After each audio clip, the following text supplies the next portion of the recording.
Hey there, and welcome back to Atom RPG. Where we last left off, I just finished talking to this fisherman in this relatively laggy lake, and I was just on my way to speak to Steblev back at Otradno before I continued to Krasnoznamonye.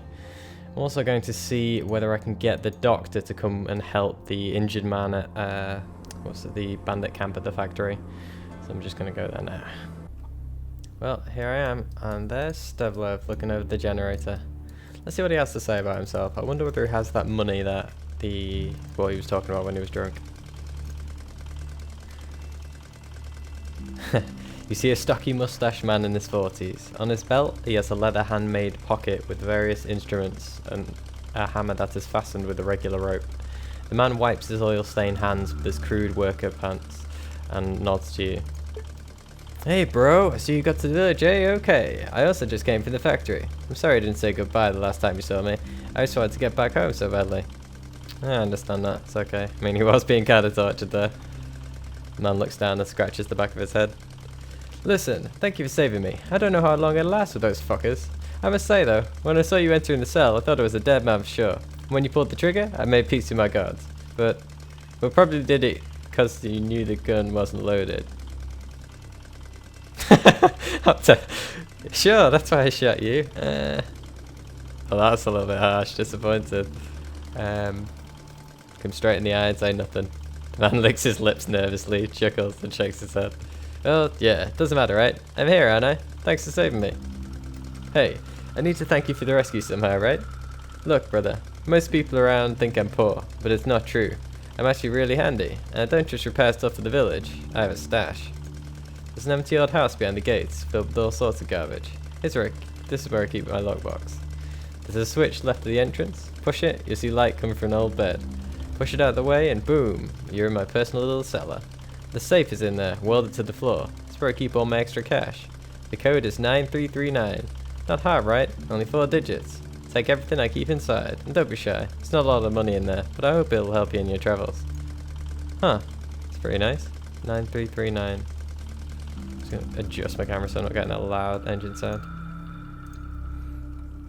Tell me, how did you manage to become a prisoner in the bandit camp?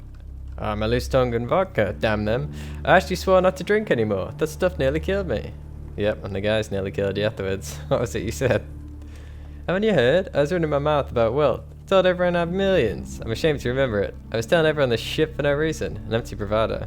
Especially around a bandit camp. Group of soldiers came through the village recently. I kind of talked a few of them into drinking with me. We drank a few glasses each. Their tongues loosened. They started telling me that they're from Atom, a legendary government organization. I didn't believe a word they said. But then they told me their troop marches to a lost bunker somewhere to the north.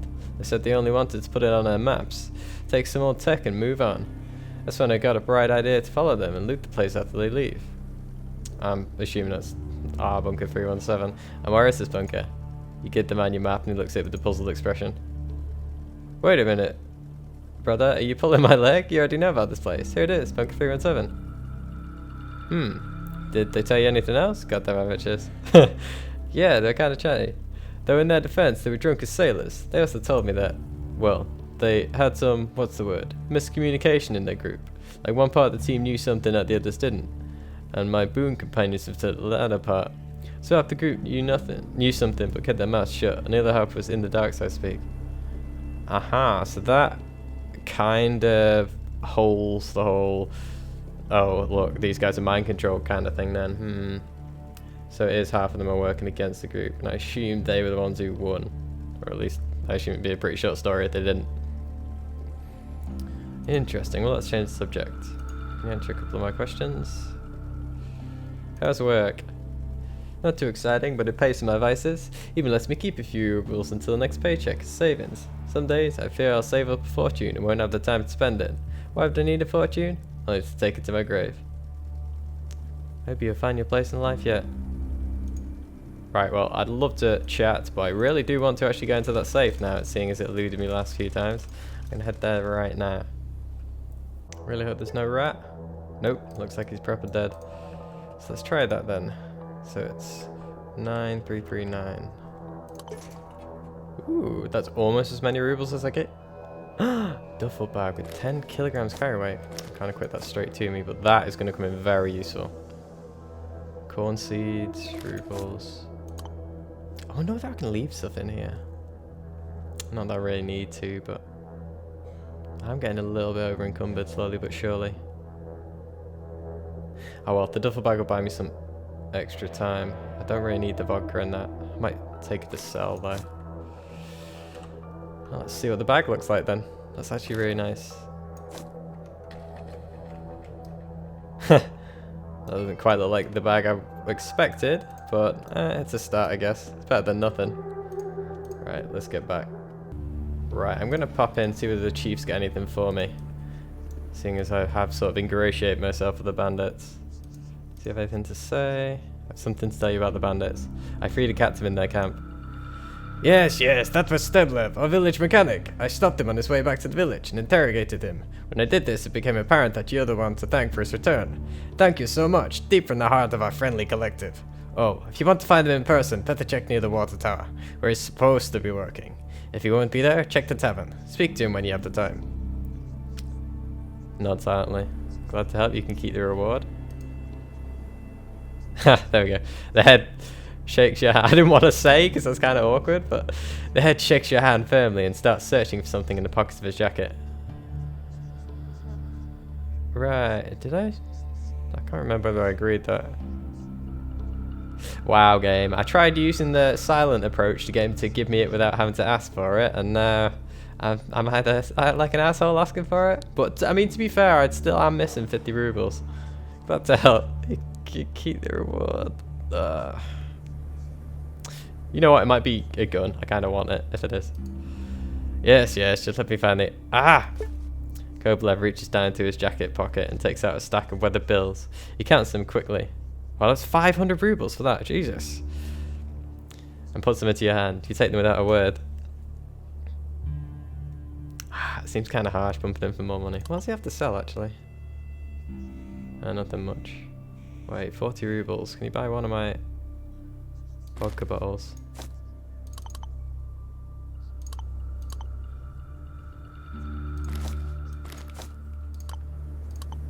Right.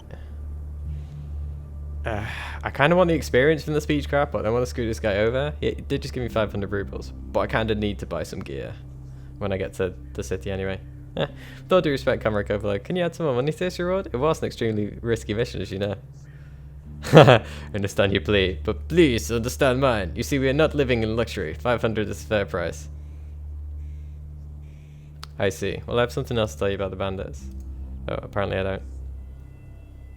Still, maybe you can tell me about Kachirachenko? Why can I ask about her? Kovalev seems to warm up, but his gaze quickly turns suspicious. The strict old man takes a step back and squints his eyes at you. Why are you so interested? Your voice did change when you spoke about her. Comrade Kovalev shivers as he hears your words. He then pouts and begins talking in an academic manner. I was a good friend of her parents back before the war, back before she was born. She grew up at our village, and she's very close to it. Same kind heart, same sad look. She's like a daughter to me. The last reminder of her mother and father, my friends. That's not the whole story, is it, Comrade Kovalev? Don't worry, you can tell me. Pull your heart out. Yes! That's quite a weight on my shoulders, you know. Quite the weight. The head rubs his grey temples. He says nothing. After a few long moments, he straightens. His face looks flushed. His lips are pressed tightly together. Katya, she is my daughter. What a twist. I had a tryst with that family then. I knew her parents for a long time. I served together with Vaish's father. I lost all contact with him after that. He just disappeared from the radar. But suddenly, he showed up in my town with his wife. He was transferred here for some engineering work. And I already worked as a detective within the militia back then. Fought crime. We became friends. Very much so indeed. Soon after Vasha was born, his dad even wanted me to become his godfather. It was common practice for the intelligentsia back then. Regretfully, I declined. He was always on the road because of his job. Went to Krasnodar and Novosibirsk, Stavropoulos, everywhere. His wife waited for him, but life can get very boring in such a small town. She was a very smart woman, from a good family. Because of her, I read Hemingway and Remarque and all the other great classics. Comrade Kovalev starts rubbing the bridge of his nose, fatigue. It seems that for a man so used to speaking with such short, clear phrases, it's very difficult for him to speak at length about such a delicate topic. I fell in love with her.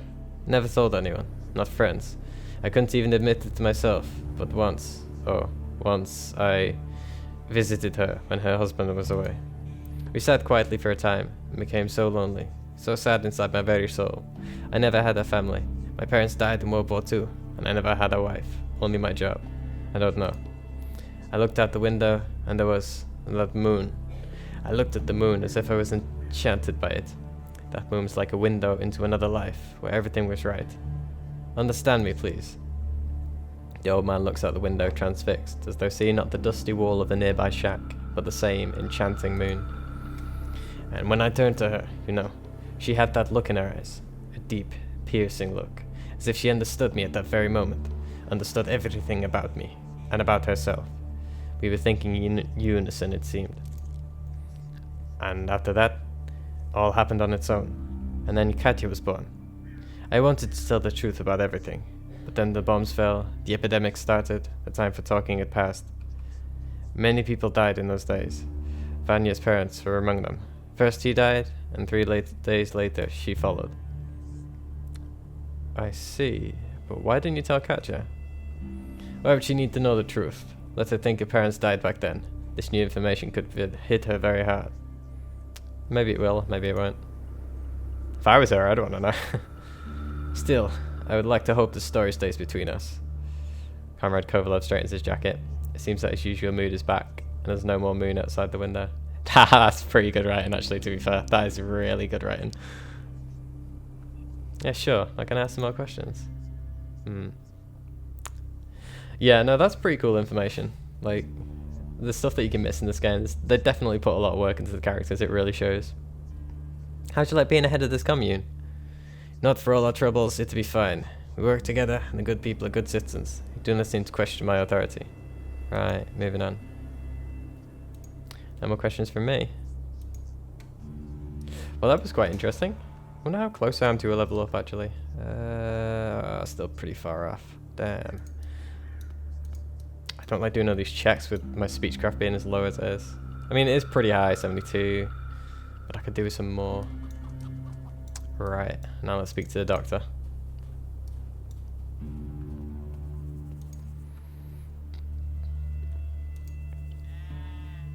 I wanted to ask you some questions. Wait, how's the job? Do it yourself. I need your help, doctor? Ah, we have a patient for you, doc. There we go. I was about to, I didn't want to, I thought it was just going to heal me. You're already healthy, young man. Please visit me only if there's a true emergency. We have a patient for you, doc. Doc Mickey N looks surprised. Why are you referring to yourself as the third person, young man? I'm not talking about myself, Doc. There's a badly wounded man dying in the local factory. You need to help him out. Doc Mickey N takes a step back from you. His face is contorted with disgust. Absolutely not. I'm a medic, not a mob, Doc. You honestly believe I'll help someone who helped make our village hell on earth? I can't remember. I think I have better personality than I have intellect. Constantine, this is harsh. You put me into a tight spot. Yes, success. I'll confess you seem like an honourable man, and I don't want to let you down. But what you ask is too much, my friend. I get it, Doc. Let me try a different reason there. Intellect. Sometimes to save life is not simply enough to give medicine, Doc. The doctor looks at you with an ironic smile, which soon fades. The doctor is starting to consider your words. Damn you to hell, young man, but I'll do it. Even though this goes against everything I believe in. I'll do it not for the dying bandit, but for you. Out of respect. And because otherwise you'll suffer for simply telling these people you would try to persuade me to help their friend. Go ahead to the bandit encampment. I'll follow you soon. Just need to pack my medical supplies first. Now that's kind of cool. Not just like a single check, but a couple of different checks for the same thing, which is definitely really interesting. Thanks, Doc. I always believed in you. It's relatively honourable, especially because he's not helping him out of, love for the bandit or anything, but more out of, just trying to help a guy keep his sort of word, seeing as I didn't quite promise. I'm just going to shop whilst I'm here, see whether there's anything new. I wanted to check on my atom buddy, but it looks like he's missing, at least from what I can see. Wonder whether I can ask the barkeep about him. Doesn't look like it. Oh well. Guess I'm gonna head back to the bandit camp and just see that guy get brought back, and then it's on to Krasno's pneumonia. Hopefully I get to it by the end of this mission. Right. See you there. Right, well I'm here. Looks like the doc beat me to it though. Let's see what he's got to say. So this is the patient. Wow, she's suffering from hallucinations because I see a real life doctor, a free world doctor. They've just shared, young man. That guy does not like this.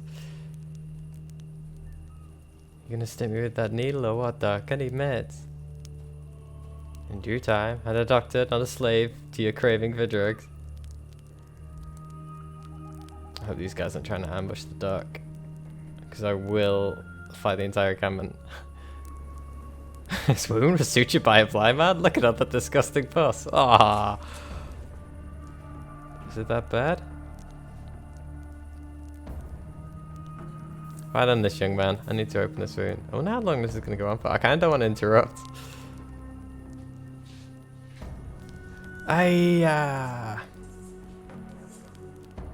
Don't whimper. I'm a doctor, not a preschool teacher.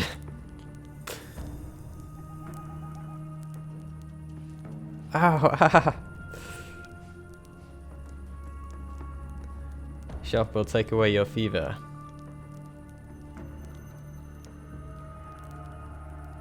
Oh, so good. Okay, what are we doing now, doc? Time to stitch you up.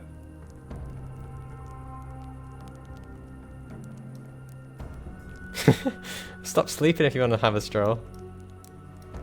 Yo. Damn it. Is it not disconcerting that the doctor has a chef's hat? Ready. There we go. 200 XP. I think it showed his building in the background, right? So they added those bricks to the back of the portrait now that he's in the factory. That's pretty cool, actually. Doc Mikian looks the wounded criminal over while packing his bag of medical supplies. When he notices you, he gives you a slight nod. Never thought I'd be helping these kind of people with my own free will. Although people are people, so why should it be? Why should us and the bandits get along so awfully? So we're different professions and different creeds. All of us different people have the same needs for medical attention. It happens, young man. Now let me do my job. Can't you see I'm busy? Soon I'll go back to the village. We'll talk there. Don't worry about my safety as well. The local banditry promised me an escort. I won't hold you back, Doc. Do your thing. Looks like he's done then. 300 experience points. Oh, I'm still not that close to the next level that I am. I'll talk to the dude though. Let's see how he's feeling. I'm better, man. I really am better. Only thing is now I'm sleepy all the time. Must be the medicine. But I think I'm gonna be okay, you know. Thank you, and thank the doctor for me. I never thought someone had helped me out like that.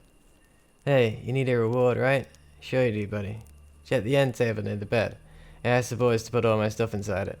It's all yours, man. All of it. Huh. Might as well have a look. I don't want to steal all this stuff. But I will take the rounds. Thank you. Biscuits. I mean, I've done a bit of walking between the roads. I feel a little harsh taking this stuff.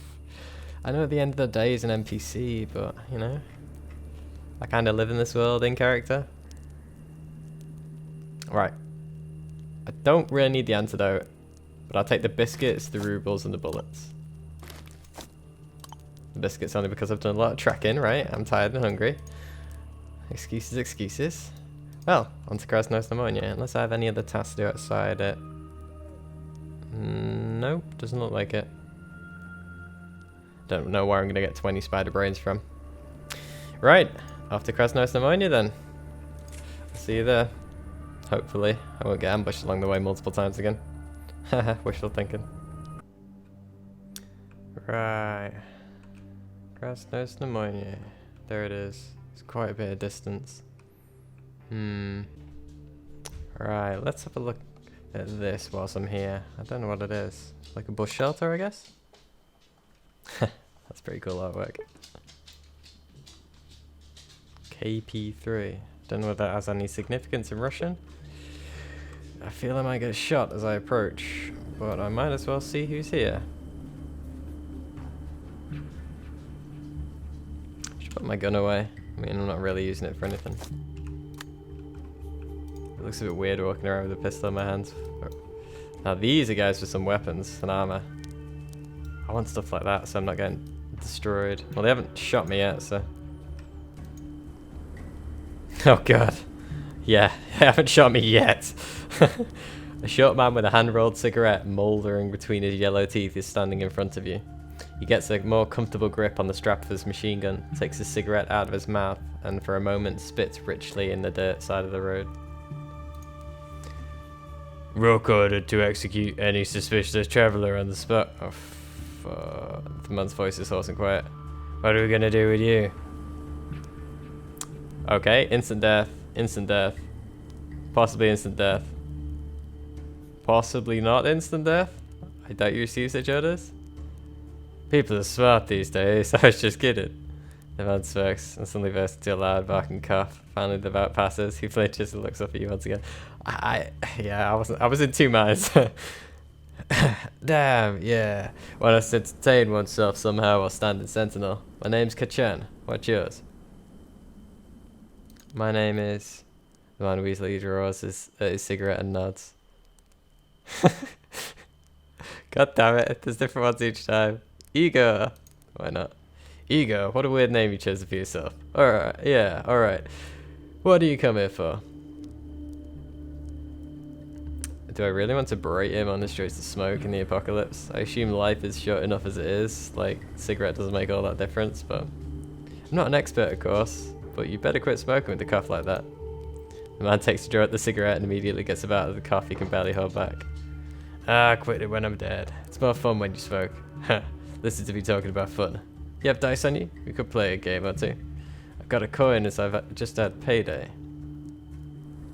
How can it be? You love playing, but you had no dice of your own? The man starts biting his lip with anger and finally waves his hand in disappointment. Ah, tell you, I gambled them away. Yes, it's hilarious. I gambled the dice, but that's what happened. How did it happen? I had a day off once and decided to make a trip to Orchadna. At the time, the swindler stayed there. What was his name? Grishka. Yeah, such a bad hoodlum. Perhaps you've seen him if you've been there.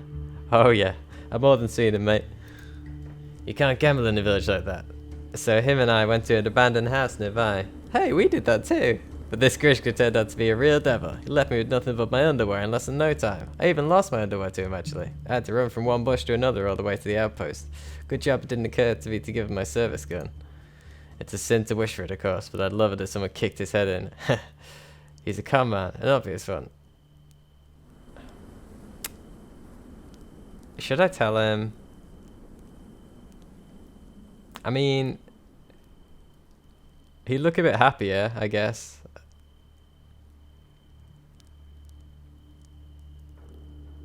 I've told him my name's Igor. I'm not going to tell him. Because I've told the other boss that it was an Igor as well. And if this guy spreads stuff around, I mean, I'm not certain it will happen, you know, because that's quite in-depth for a game. But it could. I don't want to be shot at by everyone in that base.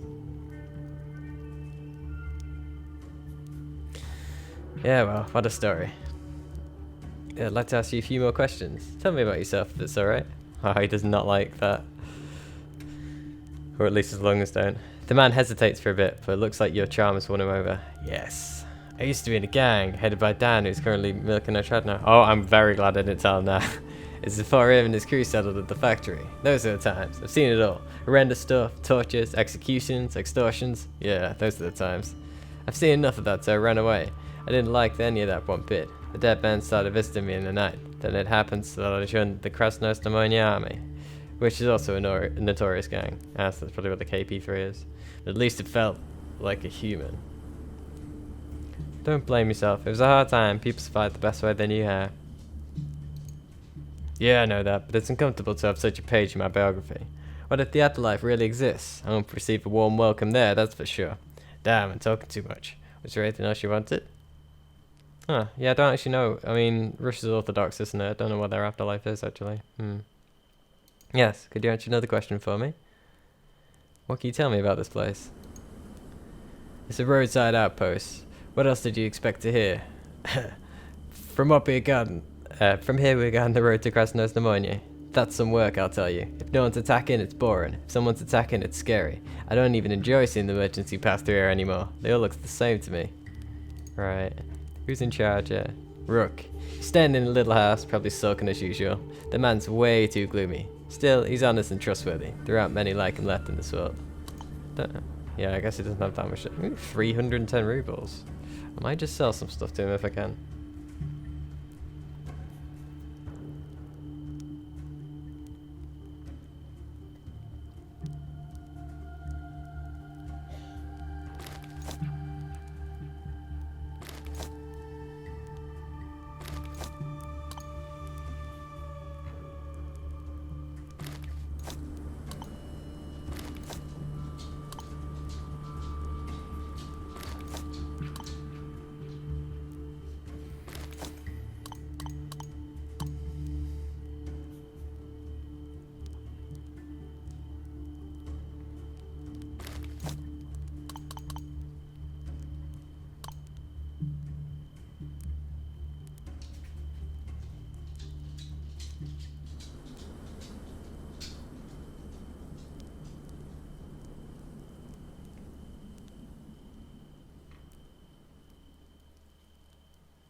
Well, that wasn't too bad.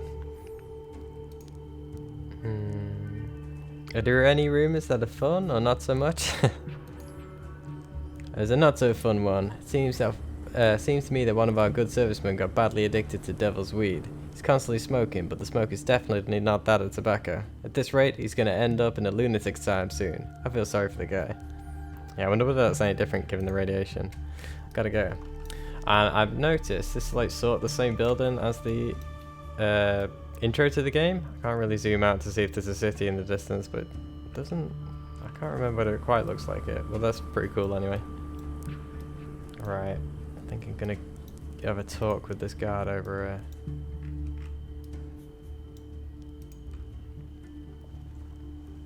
A young man of about 20 years old with a shaven head is standing in front of you. If it weren't for his partially makeshift military uniform, you'd have taken him for a common street gang member.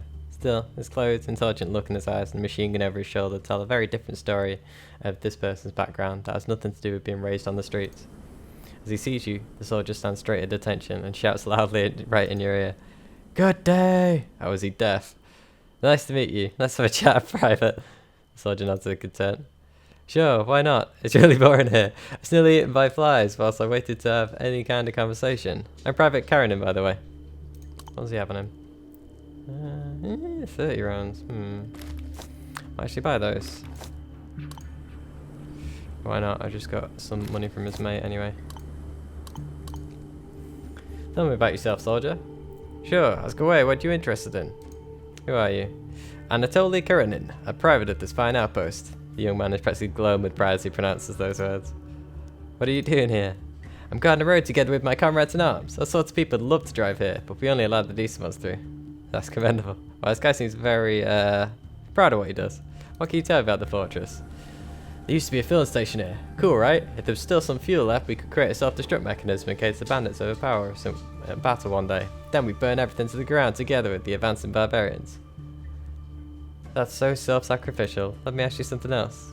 Have you heard any rumors? Every day there's a story-worthy event. There's appeared so many various cults. Take the Banana Devil Christus, for example. The lady's got a... Banana Devi Christus, for example. The lady's got a temper, and just a week ago the cult of variety Knights of Slavic the Meek passed through the checkpoint. Saw different old women. They should be knitting socks for their grandkids, but they're walking around telling people about some Slavic instead.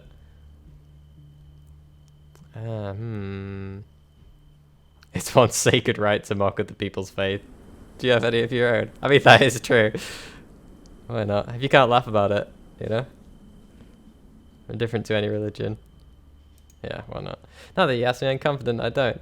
If you were to ask me while I was holding the gun to my head, and if I were unarmed, scared, and hiding under a table, I might have answered yes to your question. But you mentioned some other rumours. Care to share them? The factory chief, Dan, has risen significantly. He's buying out new lands, making deals with Krasnos and Ammonia. One of my comrades in arms, nicknamed Kachan, is very unhappy about it. He used to be a member of Dan's gang, and since then he's got very mixed feelings about him. As for me, such a scum as Dan is a better option than when it's every man for himself. Well, I think that's just about that. I'm going to have a chat with Rook as soon as I'm done. Oh, and whoever that fellow is in that outpost. But that's it for the day. Well, catch you on the rebound.